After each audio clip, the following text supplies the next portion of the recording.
चलिए शुरू कर रहे हैं exercise 14.3।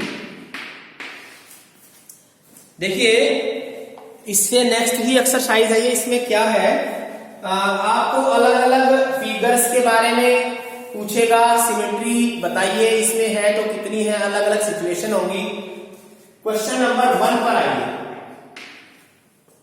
Name any two figures which have both का मतलब दोनों, क्या क्या, लाइन सिमेट्री और रोटेशनल सिमेट्री। देखो लाइन सिमेट्री मैंने क्या बताया, एक लाइन होती है ऐसे ऐसे आ जाए, ऐसे आ जाए, इस तरह से क्रॉस में आ जाए, कितनी भी लाइन ऑफ सिमेट्री हो सकती है। और रोटेशनल सिमेट्री का क्या बताया, उसमें चीजों को घुमा के देखते हैं कि जैसे शुरू में ऐसे ये चीज ऊपर है, फिर ये यहां आ जाए, फिर ये नीचे चली जाए, फिर ये इधर आ जाए, फिर ये ऊपर आ जाए, जैसे कोई चीज घूमती है। तो शुरू में जैसी है वो घूमते घूमते कब कितनी बार वो वैसी ही नजर आएगी शुरू जैसी, तो उसको बोलते हैं रोटेशनल सिमेट्री के ऑर्डर। मैंने बताया एक सब में होता है और दो या दो से ज्यादा अगर होते हैं रोटेशनल सिमेट्री के ऑर्डर्स। ऑर्डर का मतलब कितनी बार नजर आती है वो पूरा घूमने के दौरान पहले जैसी, तो उसको बोलते हैं ऑर्डर्स। तो दो अगर है या दो से ज्यादा रोटेशनल सिमेट्री के ऑर्डर हैं तभी माना जाता है कि उसमें रोटेशनल सिमेट्री है। अगर सिंगल एक ही है तो उसको रोटेशनल सिमेट्री में काउंट नहीं करते। आइए, तो इसने ये लिखा है ऐसी आकृतियों के नाम बताओ जिसमें दोनों सिमेट्री होती है, लाइन सिमेट्री भी और रोटेशनल सिमेट्री भी। तो लिख दो नाम। देखो एक तो सबसे बढ़िया नाम है, एग्जांपल है स्फीयर, ठीक है। और नाम दे दो कोई इक्विलेटरल ट्राइंगल, नाम दे दिया मैंने इक्विलेटरल ट्राइंगल। इसमें तीन सिमेट्री है और तीन ही ऑर्डर होते हैं, तो दो नाम दे रहे थे, कोई भी दो नाम दे दो आप। स्केयर भी हो सकता है, स्केयर में भी लाइन सिमेट्री भी होती है, रोटेशनल सिमेट्री भी। और ऐसे ही जो हमारा ये इक्विलेटरल ट्राइंगल, इसमें भी दोनों टाइप की सिमेट्री होती है। अब आ जाओ दूसरे क्वेश्चन पे। ये थोड़ा सा समझने का ज्यादा है, मतलब इसमें ज्यादा समझने का है और समझ के हमें उसको वैसे ही विजुअलाइज करना है, देखना है, समझना है और उसको बना के देखना है कि क्या ऐसा संभव है या नहीं।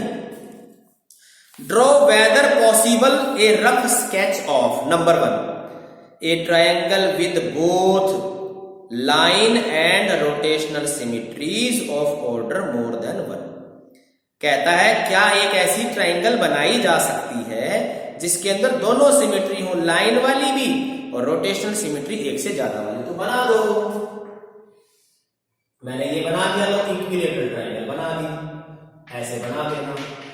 ये तो देखो इसकी कौन से है, इसको बोलते हैं लाइन सिमेट्री, जो मैं अभी ड्रॉ कर रहा हूं, ठीक है। और 3 लाइंस ऑफ सिमेट्री है इसमें, 3 लाइंस ऑफ सिमेट्री और 3 ऑर्डर्स हैं, 3 ऑर्डर्स ऑफ रोटेशनल सिमेट्री,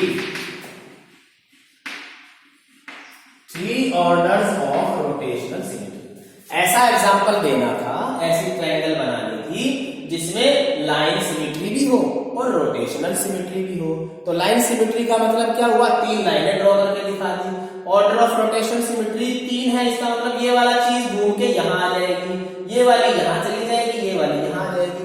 तो एक तो केस ये होगा, फिर ऐसे ही और घूम जाएगा एक बार, तो 3 बार नजर आएगी ऐसी। तो 3 ऑर्डर्स है इसमें। ये तो हमारा पहला पार्ट, ठीक है। अब दूसरा पार्ट देखिए क्या कहता है, second part. A triangle with only line symmetry and no rotational symmetry of more than 1। सुनिए जरा, बहुत अच्छा क्वेश्चन है। कहता है एक ऐसी ट्रायंगल बनाइए with only line symmetry. Line symmetry तो उसके अंदर है, लेकिन उसके अंदर रोटेशनल सिमेट्री नहीं है। ट्रायंगल बनानी है तो इसमें पता है कौन सी ट्रायंगल बनेगी। देखो एक बार ध्यान रखिएगा, 3 तरह की ट्रायंगल होती है। एक तो मैंने बताई थी इक्विलेटरल, उसको तो 3 बोलते हैं, 3 लाइन ऑफ सिमेट्री है। फिर एक होती है ये वाली ट्रायंगल, जिसको बोलते हैं आइसोसेलेस। इसको अगर काटा जाए बीचों बीच तो एक ही लाइन सिमेट्री होती है इसमें, एक ही। और घुमाएंगे तो ये जब पूरा घूमेगी तभी ऊपर नजर आएगी, तो इसके अंदर रोटेशनल सिमेट्री नहीं होती इसके अंदर, केवल एक ही ऑर्डर होता है, शुरू वाला है। तो लेकिन लाइन सिमेट्री तो इसके अंदर होती है। ठीक है, तो इसने लिखा है with only line symmetry. Line symmetry तो इसके अंदर है, लेकिन इसके अंदर क्या बोला इसने, रोटेशनल सिमेट्री नहीं होनी चाहिए। तो ऐसी ट्रायंगल बनानी है जिसके अंदर केवल लाइन सिमेट्री हो। ऐसे करके आप एक ट्रायंगल बना देंगे और उसको बीचों बीच ऐसे लाइन ऑफ सिमेट्री दिखा देंगे, लाइन सिमेट्री इसके अंदर है। तो लिख देंगे one line of symmetry, one line of symmetry. और क्या लिखेंगे, जो इसने लिखा है, देखो क्या लिखा है, no rotational symmetry of order more than one. तो लिख दो यहां पर no rotational symmetry, no rotational symmetry. इसके अंदर रोटेशनल सिमेट्री नहीं है। आप कहोगे एक बार तो है, हाँ ये है, अरे एक बार तो सभी में होती है, ये एक बार बनी हुई है ना, तो घूम के जब ये वापस यहीं आएगी तो एक ऑर्डर तो इसके अंदर है ही। घूमते घूमते बीच में कितनी बार नजर आई है, ये इस जैसी बिल्कुल ऐसी ही, तो एक बार भी नजर नहीं आएगी। तो इसके अंदर रोटेशनल सिमेट्री का order, no rotational symmetry of order more than one, more than one. तो ये इसका आंसर होगा। अब आ जाइए तीसरा पार्ट। तीसरा पार्ट देखो क्या करता है, एक क्वाड्रिलेटरल बनाने हैं हमें, ये बना के दिखाने, संभव है तो, और नहीं होगा तो लिख देंगे not possible. A quadrilateral with A rotational symmetry of order more than one but not a line symmetry. अब इसमें देखिए क्या है, कहता है रोटेशनल सिमेट्री तो है उसके अंदर एक से ज्यादा ऑर्डर वाली, लेकिन लाइन ऑफ सिमेट्री एक भी नहीं है, no not a line symmetry. तो क्या ऐसा संभव है कि लाइन सिमेट्री एक भी ना हो और रोटेशनल सिमेट्री एक से ज्यादा? ये संभव नहीं है, तो इसको हम लिखेंगे नॉट पॉसिबल।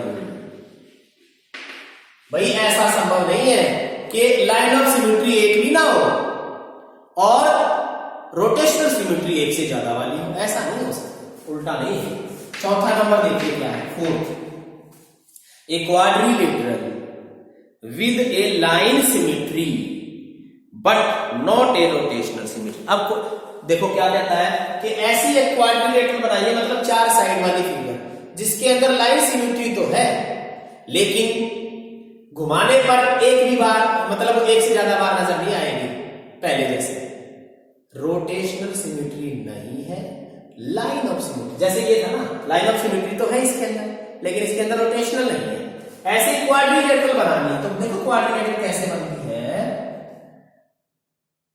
ऐसे बनाएंगे आप, ऐसे बना देंगे, ऐसे बना देंगे, इसको बोलते हैं ट्रेपीजियम। थोड़ा सा एक जैसा बनाना इधर और इधर, और इसको ऐसे मिला देंगे हम, ऐसे यहां से यहां, बिल्कुल एक जैसी सी नजर आनी चाहिए।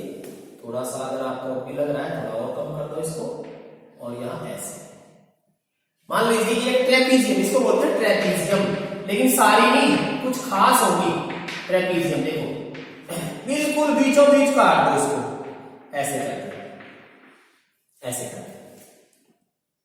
तो ये क्या है, लाइन ऑफ सिमेट्री तो इसके अंदर है लेकिन नो रोटेशनल सिमेट्री। तो लिख देंगे लाइन सिमेट्री है, लाइन सिमेट्री तो इसके अंदर है, करेक्ट लिख दिया, और रोटेशनल सिमेट्री नहीं है, रोटेशनल सिमेट्री इसके अंदर नहीं, काट दिया, क्रॉस कर दिया। तो ये है अलग अलग फिगर। देखो पहले ये क्या था, दो ऐसी आकृतियों के नाम बता रहे थे जिसमें दोनों टाइप की सिमेट्री हो, लाइन भी और रोटेशन भी। तो स्क्वायर भी है, इक्विलेटरल ट्रायंगल भी है। इसमें यह बताना था कि ऐसी ट्रायंगल बनाइए, क्या बनाना संभव है जिसमें लाइन सिमेट्री भी हो और रोटेशनल सिमेट्री भी हो, बना ली इक्विलेटरल ट्रायंगल। तीसरा, ये तो इसका दूसरे का पहला। अब दूसरा क्या था कि लाइन सिमेट्री तो हो लेकिन रोटेशनल ना हो, तो ये दूसरा पार्ट हो गया। ठीक, ये बनेगी आइसोसेलेस ट्रायंगल, लिख भी देता हूं मैं यहां, आइसोसेलेस ट्रायंगल। अब क्या कह रहा है, तीसरे केस में क्या कह रहा है कि क्वाड्रिलेटरल ऐसी बनाओ जिसमें रोटेशनल सिमेट्री हो, लाइन सिमेट्री ना हो। तो लाइन सिमेट्री नहीं हो ऐसी तो कोई संभव नहीं है बनाना, लेकिन रोटेशन सिमेट्री है तो इसमें आएगा नॉट पॉसिबल। और ये था। अच्छा, एक काइट भी हो सकता है। काइट को आप देखिए, काइट किस तरीके से होता है, दो साइड ऊपर ऐसी, दो साइड नीचे लंबे वाली का दो, ये लो काइट भी इसका एग्जांपल हो सकता है, क्योंकि क्वाड्रिलेटरल में चार ही भुजाएं तो होती है काइट के अंदर। तो अगर इसको ऐसे काटा जाए तो इसके अंदर लाइन सिमेट्री तो है लेकिन रोटेशनल नहीं है, क्योंकि जब ये पूरा घूम के वापस आएगा ना ऊपर ऐसे ही तभी नजर आएगा, तो इसको रोटेशनल सिमेट्री नहीं बोलते। एक ही ऑर्डर वाले को रोटेशनल सिमेट्री में काउंट नहीं किया जाता। तो काइट भी इसका एग्जांपल हो सकता है। Also kite is an example, ये भी इसका आंसर हो सकता है। बढ़िया, काइट में लिख दोगे, काइट भी सही है, ये भी लिख सकते हैं आप इस वाले बारे में। तो ये था हमारा इसका क्वेश्चन नंबर 3। अब आ रही है 4। सेकंड था ये, सेकंड। थर्ड पे आइए, थर्ड क्वेश्चन पर आइए।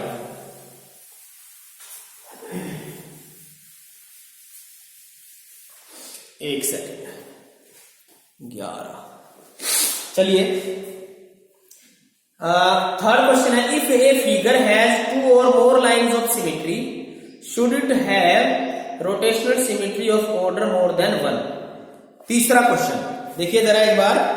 थर्ड क्वेश्चन में ये क्या पूछ रहा है हमारे से कि उसके अंदर लाइन ऑफ सिमेट्री तो है एक से ज्यादा वाली, 2 या 2 से ज्यादा वाली, तो उसमें रोटेशनल सिमेट्री के ऑर्डर 1 से ज्यादा होंगे क्या?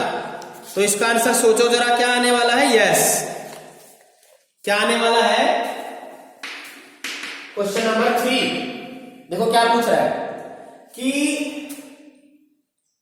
लाइन सिमेट्री जो है 2 या 2 से ज्यादा है, लाइन सिमेट्री 2 या 2 से ज्यादा, तो कहता है उसके अंदर रोटेशनल सिमेट्री भी होगी। बिल्कुल सही है, यस। देखो मान लो 2 या 2 से ज्यादा का मतलब क्या है? जैसे मान लो 2 किसमें होती है? रेक्टेंगल में होती है। घुमाएंगे तो 2 ऑर्डर है, 2 lines of symmetry, 2 lines of symmetry और 2 ऑर्डर्स हैं, 2 order of rotational symmetry, 2 orders of rotational symmetry. Line symmetry भी 2 है, रोटेशनल सिमेट्री के ऑर्डर भी 2 ही है, तो ऐसा संभव है। बिल्कुल सही है ये। जब लाइन ऑफ सिमेट्री 2 या 2 से ज्यादा होंगी तो रोटेशनल सिमेट्री के ऑर्डर भी 2 तो कम से कम होंगे ही। सही है ये बात। क्वेश्चन नंबर 4 पर आ जाइए। अब 4 क्या कहता है?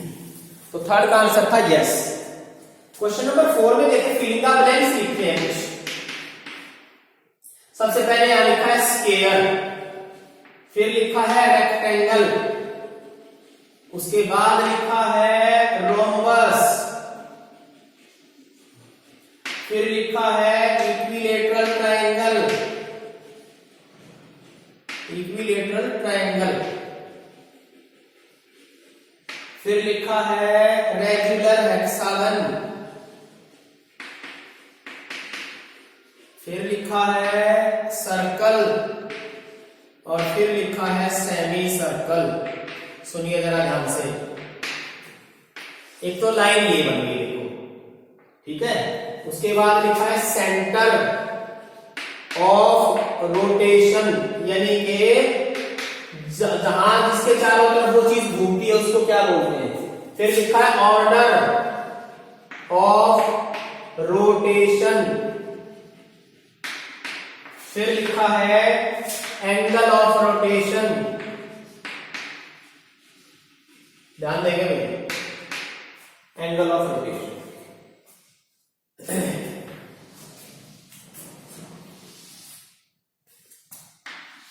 ऐसे ये अलग अलग बॉक्सेस बना दिए मैंने।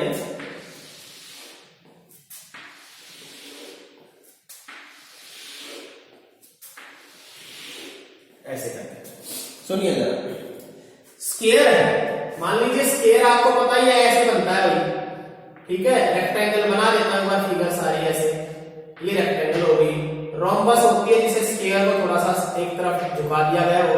इक्विलेटरल ट्रायंगल में तीनों साइड बराबर होती है, रेगुलर हेक्सागन में 6 साइड होती है ऐसे करके।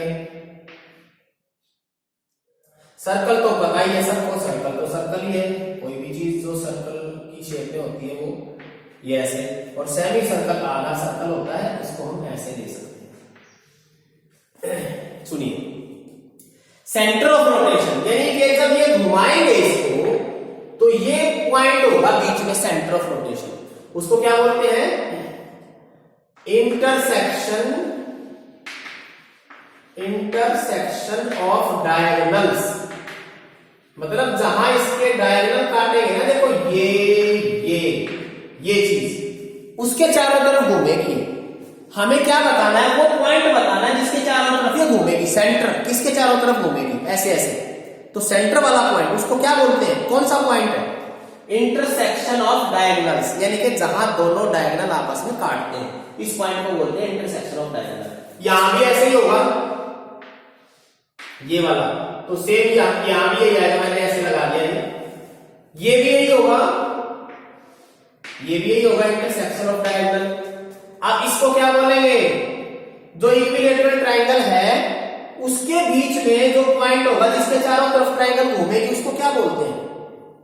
तो आप इसको लिख सकते हैं सेंट्रोइड, लिख दो। एक सेंट्रोइड नाम होता है जहां तीनों बिल्कुल बीच में ये लाइनें काटेंगी, देखो ये जैसे है ना, ऐसे ऐसे ऐसे, तो इस पॉइंट को नाम दिया जाता है सेंट्रोइड।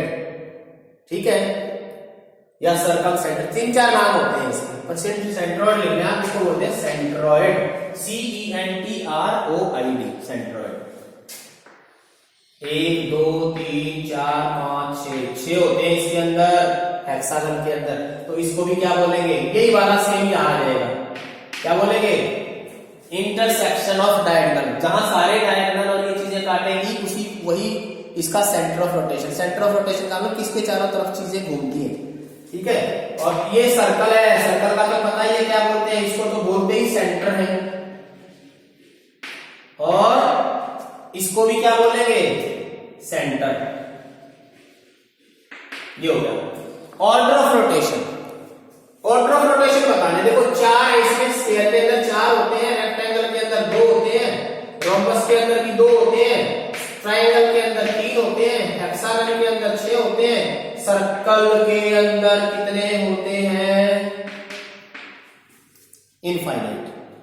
ऑर्डर ऑफ रोटेशन कितने होते हैं? कितनी बार हल्का सा घुमाएंगे, हल्का सा घुमाएंगे, हल्का सा, जितनी इसके अंदर लाइनें होती हैं उतने ही इसके ऑर्डर होते हैं। कितनी लाइनें खींची जा सकती है इसके अंदर? सिमेट्री वाली, इनफाइनाइट। तो ऑर्डर ऑफ रोटेशन भी क्या होंगे? बढ़ते जाएंगे, इनफाइनाइट। और इसके अंदर कितने होते हैं? एक ही है। सेमी सर्कल को देखो, सेमी सर्कल को घुमाएंगे ये यहां आ जाएगा, ऐसे करके ऐसे हो जाएगा, फिर और घुमाएंगे ये ऐसे बन जाएगा, फिर और घुमाएंगे ये ऐसे बन जाएगा, और फिर और घुमाएंगे फिर वैसे हो जाएगा। तो ये एक बार ही, मतलब दो बार नजर नहीं आएगा एक जैसा। तो इसके अंदर क्या है? ऑर्डर ऑफ रोटेशन सर्कल के अंदर, सेमी सर्कल के अंदर केवल एक ही होता है, क्योंकि जब ये पूरा घूम के ऊपर आएगा ना तभी ये ऐसा नजर आएगा। तो एक ऑर्डर होता है इसके अंदर। अब आगे देखो क्या है? Angle of rotation. क्या करना होता है एंगल ऑफ रोटेशन में? 360 होता है, देखो पूरा घूमने का मतलब 360। इससे भाग दे दो 4 से भाग दे दो, तो कितने डिग्री घूमने पर ये स्क्वायर नजर आता है? 90 डिग्री घूमने पर। अब रेक्टेंगल में आ जाओ तो 360 को 2 से भाग दे दो, क्योंकि इसके अंदर 2 ऑर्डर होते हैं। देखो तो कितना डिग्री घूमने पर ये नजर आता है? 180 डिग्री। इसको बोलते हैं angle of rotation. Square 90 degree घूमने पर स्क्वायर जैसा ही नजर आएगा, बिल्कुल पहले जैसा, और रेक्टेंगल नजर आएगी 180 डिग्री घूमने पर। रोम्बस में क्या होगा? रोम्बस में 360 को 2 से भाग देंगे, यहां भी 180 डिग्री आएगा। ट्रायंगल के अंदर 360 है तो 2 3 से भाग देंगे, क्योंकि इसके अंदर 3 ऑर्डर है, इनसे डिवाइड करते चले जाओ 360 को, तो ये आएगा 120 डिग्री। और जो हेक्सागन है 6 ऑर्डर है, तो 6 से डिवाइड करेंगे तो ये 60 डिग्री आएगा। और 360 को अगर 1 से भाग देंगे तो इसके अंदर कितने हैं? क्योंकि एक ऑर्डर है ना, तो 360 घुमाने में नजर आएगा। अब बात रही इसकी इनफाइनाइट वाले में क्या होगा? अब इनफाइनाइट में तो यहां कुछ है ही नहीं, समझ रहे हो? 360 को कितने से भाग दें? अब ये नहीं पता कितने से भाग दें, तो यहां हम क्या लिखेंगे भाई, इसका एंगल ऑफ रोटेशन क्या होता है सर्कल का?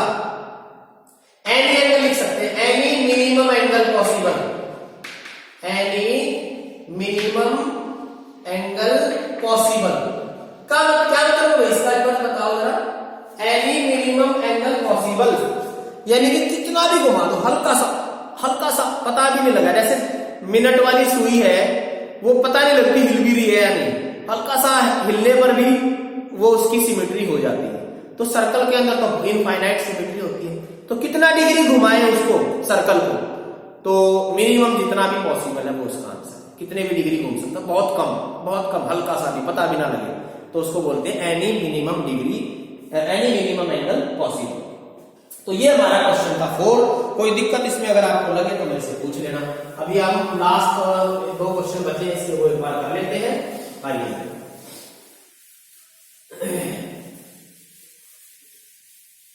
नेक्स्ट क्वेश्चन नंबर 5 पर आइए। इसके 5th क्वेश्चन क्या कहता है, name the quadrilateral which have both line and rotation symmetry of order more than 1। Question number 5, ऐसी क्वाड्रिलेटरल का नाम दो जिसके अंदर दोनों टाइप की सिमेट्री होती है। ये तो आया पहले भी क्वेश्चन, क्वाड्रिलेटरल जिसके अंदर दोनों सिमेट्री होती है, लाइन सिमेट्री और रोटेशनल सिमेट्री दोनों पूछी है, तो बता देंगे कौन सा होता है, लाइन सिमेट्री भी हो और रोटेशनल सिमेट्री भी हो। तो क्या है ऐसी फिगर का नाम, स्केयर। स्केयर के अंदर दोनों होती है, बना दो बेशक, 1 2 3 4 लाइन सिमेट्री और 4 ही लाइन रोटेशन सिमेट्री के ऑर्डर है। तो 5वें क्वेश्चन का एग्जांपल क्या है, इसका नाम क्या है, ऐसी फिगर जिसके अंदर दोनों टाइप की सिमेट्री होती है, उसका नाम है स्केयर। रोम्बस भी हो सकती है, रोम्बस, रेक्टेंगल भी हो सकती है। क्वेश्चन नंबर 6 पर आइए। क्वेश्चन नंबर 6 बहुत आसान क्वेश्चन है, थोड़ा सा ध्यान देना। After rotating 60 degree about a centre, ठीक है, a figure looks exactly the same as its original position. एक आकृति है, जैसे ये शुरू में ये ऐसे है, इसको 60 डिग्री घुमा दिया, 60 डिग्री, तो ये पहले जैसी नजर, ये तो नहीं नजर आएगी क्योंकि ये तो रेक्टेंगल जैसी शेप है। एक ऐसी आकृति है, आकृति का नाम बाद की बात है कि क्या होगा, लेकिन उसने ये कहा एक ऐसी शेप है जो 60 डिग्री घूमने पर पहले जैसी नजर आ रही है, फिर 60 डिग्री घूमे तो ऐसी नजर आएगी। तो उसने आगे पूछा है कि at what other angles will this happen for the figure. कोई आकृति 60 डिग्री घूमने पर पहले जैसी नजर आती है, तो कितना और घुमाए आगे, कितने डिग्री और घुमाए आगे कि वो पहले जैसी नजर आती रहे। तो 60 की टेबल चलेगी, पहले 60 घूमी, 60 का डबल, फिर 60 का 3 गुना, फिर 60 का 4 गुना, करते जाओ, ठीक है ना। तो 60 डिग्री इसका दे रखा है एंगल ऑफ रोटेशन, ध्यान देंगे, एंगल ऑफ रोटेशन का मतलब उस आकृति को कितना डिग्री घुमाया, 60 डिग्री। आगे बता रहा है, तो मैंने कहा 60 की टेबल ले लो, 60 बन जा 60, 62 जा 120, 63 जा 180, 4 से गुना कर देंगे 240, 5 से गुना कर देंगे 300 और 6 से गुना कर देंगे तो 360, ऐसे चले आइए। 60 की टेबल चली, ये कैसे आया, 60 इंटू 2, ये कैसे आया 60 इंटू 3, ये कैसे आया 60 इंटू 4। 60 की टेबल चला दी मैंने, पहाड़ा चला दिया 60 का, और ये आपका आंसर होगा 60 इंटू 6। तो अगर कोई आकृति 60 डिग्री घूमने पर नजर आ रही है पहले जैसे, तो आगे कितने डिग्री घुमाना पड़ेगा, 60 की टेबल ले दो, 60 60 दूनी 120, 60 किया 180, 60 चौके 240, 60 पंजे 368। और अगर और कोई एंगल आपके आ जाए, मान लो कोई कहे कि 45 का एंगल है, 45, तो आगे कौन से एंगल कितने डिग्री पे घुमाएं, तो 45 की टेबल ले दो, 45 1 जा 45, 45 2 जा 90, 45 3 जा 135, ऐसे चलते रहेंगे। 45 जितना भी एंगल आपको कहे कि आगे कौन से एंगल पर हो वैसी ही नजर आएगी, तो आपने उस एंगल की टेबल आगे लिखते चले जाना है, तो आपका आंसर आ जाएगा। अब आखिरी क्वेश्चन देखिए, इसका 7 क्या लिखा है, can we have a rotational symmetry of order more than one whose angle of rotation is this. देखिए क्या है, जब अभी हमने इससे पहले जो चौथा क्वेश्चन किया था, फोर्थ क्वेश्चन, उसमें क्या किया था कि एंगल ऑफ रोटेशन दे रखा है कि 60 डिग्री है, तो कितने ऑर्डर होंगे। 360 डिग्री को हम 60 से डिवाइड कर देते हैं। जितना भी एंगल ऑफ रोटेशन आपको पता है उससे डिवाइड करते जाइए। 60 डिग्री है तो 60 से डिवाइड, 45 है तो 45 से डिवाइड, 120 है तो 120 से डिवाइड, ऊपर 360 रहेगा। एंगल से डिवाइड करते जाइए। ऑर्डर का फार्मूला होता है, देखिए ऑर्डर निकालने का फार्मूला क्या है, 360 जो एंगल है ना, 360 क्यों लेते हैं, क्योंकि पूरा चक्कर 360 डिग्री होता है। ऑर्डर निकालने का फार्मूला क्या है, 360 को किससे डिवाइड कर देते हैं, एंगल ऑफ रोटेशन से, एंगल ऑफ रोटेशन से। 360 को एंगल ऑफ रोटेशन से भाग देते तो ऑर्डर आ जाता है। तो इसमें देखिए पहले पार्ट में क्या है, तो एंगल ऑफ रोटेशन दे रखा है 45, ध्यान दीजिए। ऑर्डर निकालने का फार्मूला है 360 अपॉन 45। पहले पार्ट में दे रखा है 45 डिग्री घुमाएं अगर, तो क्या संभव है, इसने कहा है क्या हम रोटेशन सिमेट्री का ऑर्डर एक से ज्यादा हो सकते हैं जिसमें रोटेशन सिमेट्री के ये एंगल, रोटेशन वाले ये एंगल हो। 45 डिग्री का एंगल अगर है घुमाने वाला, तो क्या रोटेशनल सिमेट्री बनेगी या नहीं बनेगी, ये बताना है। तो ऑर्डर निकाल दो, 360 को एंगल से डिवाइड कर दो, तो ये 5 ने 45, 5 सत्ते 35, 5 दूनी 10, 9 से ये कट गया तो क्या आ गया, कट के 8, तो 8 ऑर्डर हो गए। Yes it is possible, yes rotation symmetry हो सकती है। ठीक है, अब दूसरा पार्ट देखिए क्या है। दूसरे पार्ट में क्या लिखा है, ऑर्डर उसमें भी निकालिए। ऑर्डर का फार्मूला 360, उस वाले में एंगल दे रखा है 17 डिग्री, 17 डिग्री। अब भाग दीजिए इसको, कटेगा नहीं, ये कटेगा नहीं, 17 दूनी 34, ठीक है, बच गए 2, 17 एकम 17, 3, 21 सही 3/17, ये आ गया। अब ऑर्डर ऐसे नहीं हो सकते बच्चे, क्योंकि ये तो फ्रैक्शन में आ गया, देखो डेसिमल में आएगा, डेसिमल कह लो फ्रैक्शन कह लो, तो इसको लिखेंगे इतने ऑर्डर्स, तो इसको क्या लिखेंगे, नॉट पॉसिबल। क्यों कह रहे हैं नॉट पॉसिबल, ऑर्डर की संख्या हमेशा गिनतियों में होती है, 1 order, 2 order, 3 order, 10 order, 20 order, 50 order, decimal या फ्रैक्शन में नहीं हो सकता।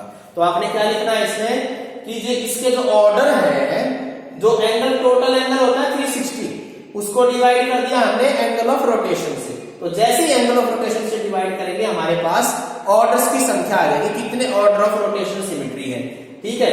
लेकिन ये डेसिमल या फ्रैक्शन में आए तो हम लिख देंगे नॉट पॉसिबल। तो इस तरीके से आपका ये चैप्टर जो है फिनिश हो गया है आज, सिमेट्री वाला। एक चैप्टर बचा है वो हम बाद में करेंगे, ठीक है। Thank you very much.